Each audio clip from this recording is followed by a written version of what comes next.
हरे कृष्णा दोस्तों। आज हम चर्चा करेंगे कि हम भगवान को कैसे पहचान सकते हैं, क्योंकि आज के ज़माने में हमें हर गली नुक्कड़ चौराहे पे कोई ना कोई एक बोगस बाबा, बोगस व्यक्ति, बोगस अवतार मिल जाता है जो कि इस बात का दावा करता है कि वह भगवान का अवतार है या वह स्वयं भगवान है। तो जो वेद व्यास मुनि हैं, जिन्होंने सारे वेदों की रचना की, सारे उपनिषदों की रचना की, तो जो वेद व्यास जी हैं, उनके पिताजी पराशर मुनि ने भगवान की व्याख्या यानी डेफिनेशन दिया है। उन्होंने बताया कि भगवान में 6 गुण होने चाहिए। तो जो 6 गुण मैं आपको बताने वाला हूँ, ये जिसके भी पास होंगे वह भगवान है। लेकिन याद रखिए, ये गुण अपार मात्रा में होना चाहिए, यानी अनलिमिटेड क्वांटिटी में। ऐसा नहीं कि थोड़ा सा है, ठीक है, या फिर कुछ समय के लिए है। ये 6 गुण जिसके पास अपार मात्रा में हो, सदा से हो और सदा के लिए हो, वही व्यक्ति भगवान कहलाएगा। तो सबसे पहला जो गुण है वह है अपार धन। ठीक है, भगवान के पास अपार मात्रा में धन है। कितना धन है?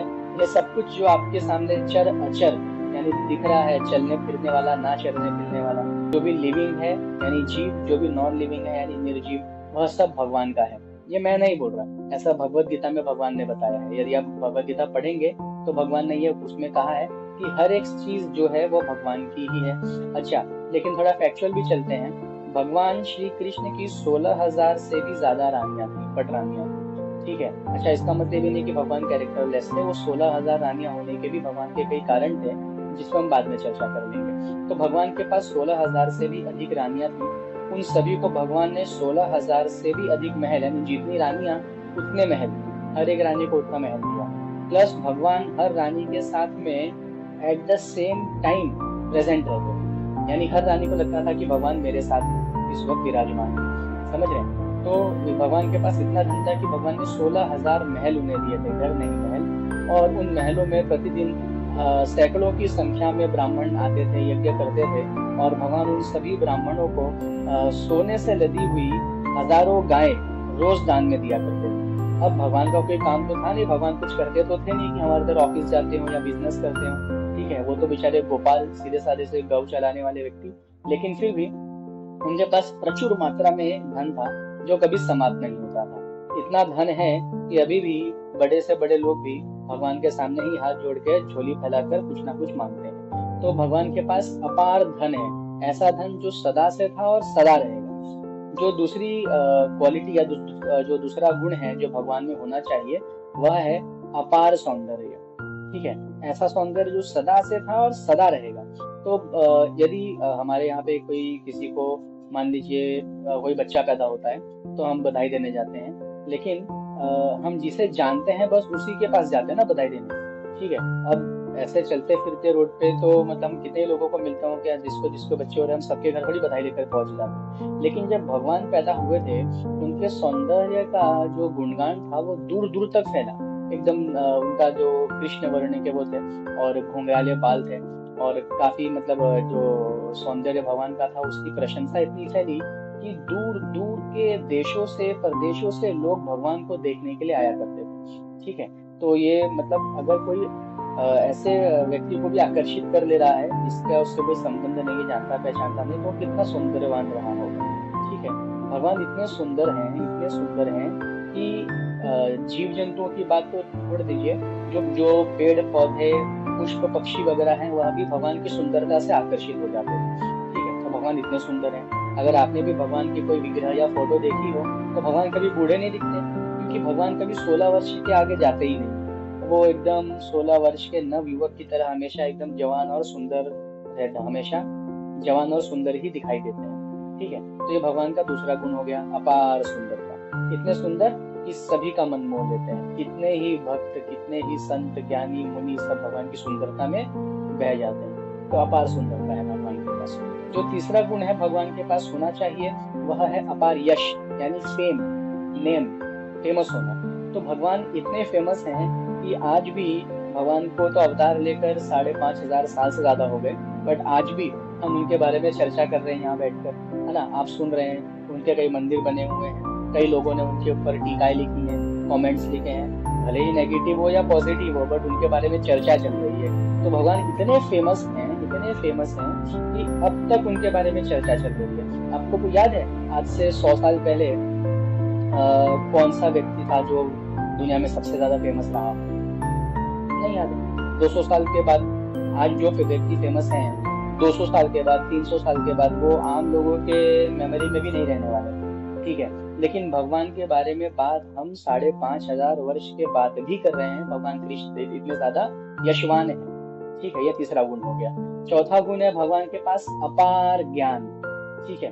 तो ये अपार ज्ञान आप कैसे जस्टिफाई कर सकते हैं? देखिए, भगवत गीता है ना, 18 अध्याय है भगवत गीता में, और उनमें भगवान ने हमें लगभग हर सब्जेक्ट मैटर, हर विषय वस्तु के ऊपर ज्ञान दे दिया। अब यह जो पुस्तक है भगवत गीता, वह इतनी फेमस है कि ऑक्सफोर्ड जैसी यूनिवर्सिटी में भी इसके ऊपर रिसर्च करके उनके ऑफिशियल जो है ये है सिलेबस है, उसमें इसको शामिल कर लिया गया है और बच्चों को पढ़ाया जा रहा है। कई बुद्धिमान जीव आज भी इसके ऊपर अलग अलग टीकाएं लिख रहे हैं और इसके नाम पे गलत सलत टीका लिख के भी पैसे कमा ले रहे हैं। और ये भगवत गीता अगर आप याद करने जाएं या आप समझने जाएं तो आपको वर्षों लग जाएंगे।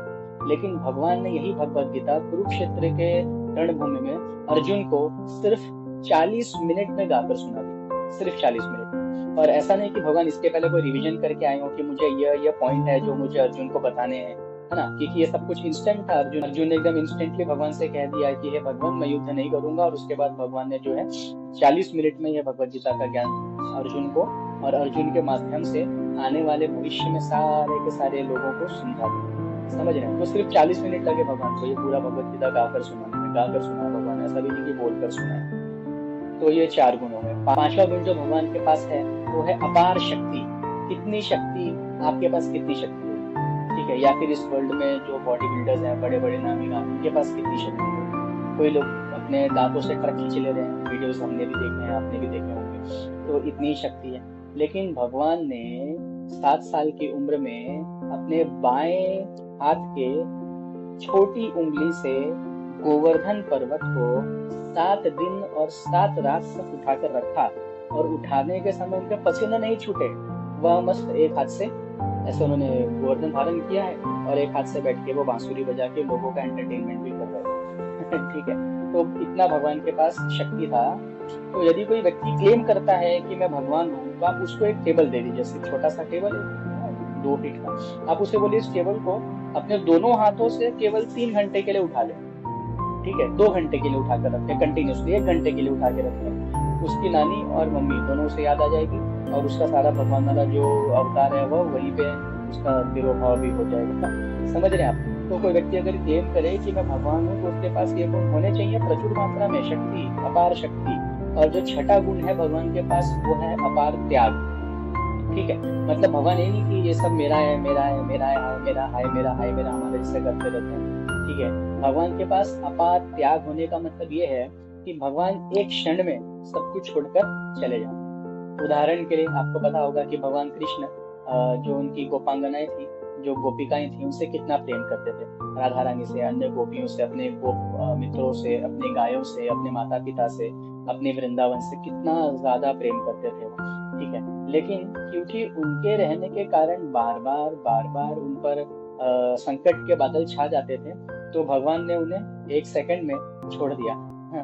जब विदुर जी उनको लेने के लिए आए तो भगवान ने 1 सेकंड में ये नहीं सोचा कि अरे मेरी माटी, मेरा देश, मेरा गांव, मेरे मित्र, मेरे गाय, मेरी प्रॉपर्टी। भगवान ने 1 सेकंड में उनका त्याग कर दिया और चल पड़े मथुरा की ओर। जब एक समय भगवान महारास कर रहे थे, महारासानी जो नृत्य भगवान करते थे गोपिकाओं के साथ में, तो जब भगवान गोप कन्याओं के साथ में महारास कर रहे थे तो 1 सेकंड ऐसा आया, 1 क्षण ऐसा आया जब उन गोपिकाओं को अपने ऊपर गर्व महसूस होने लगा कि भगवान स्वयं हमारे साथ नृत्य करते हैं, हम कितनी भाग्यवान हैं। तो भगवान ने उनके घमंड का दमन करने के लिए भगवान तुरंत वहां से गायब हो गए, अंतर्धान हो गए, ठीक है। तो ऐसा नहीं भगवान ने सोचा कि अरे यार इतना मजा आ रहा है, हम कब से नृत्य कर रहे हैं, मोर नाच रहे हैं, मौसम बना हुआ है, छोड़ के जाऊं क्या, इनको बोल के समझा देता हूँ। नहीं, भगवान तुरंत उनको भगवान से छोड़कर अंतर्धान हो गए। तो यदि कोई अपने आप को भगवान कहता है तो उसके पास ये 6 गुण प्रचुर मात्रा में होने चाहिए, जो सदा से है और कभी समाप्त नहीं होगी।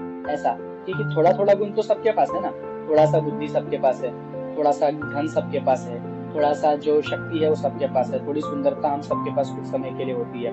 तो थोड़ा थोड़ा तो सब कुछ सबके पास होता है अपार मात्रा में। और यह जो 6 गुण है ये मैंने नहीं कहे या किसी संस्था ने नहीं बताए हैं या बनाए हैं और अभी के नहीं बने हुए हैं। ये 6 गुण, ये 6 गुण भगवान वेद व्यास जी के पिता श्री पराशर मुनि ने व्याख्यानबद्ध किए हैं उन्होंने बताया है कि यह 6 गुण भगवान के अंदर होने चाहिए। तो यदि कोई भगवान का है, so please show me this 6 qualities और आप भगवान।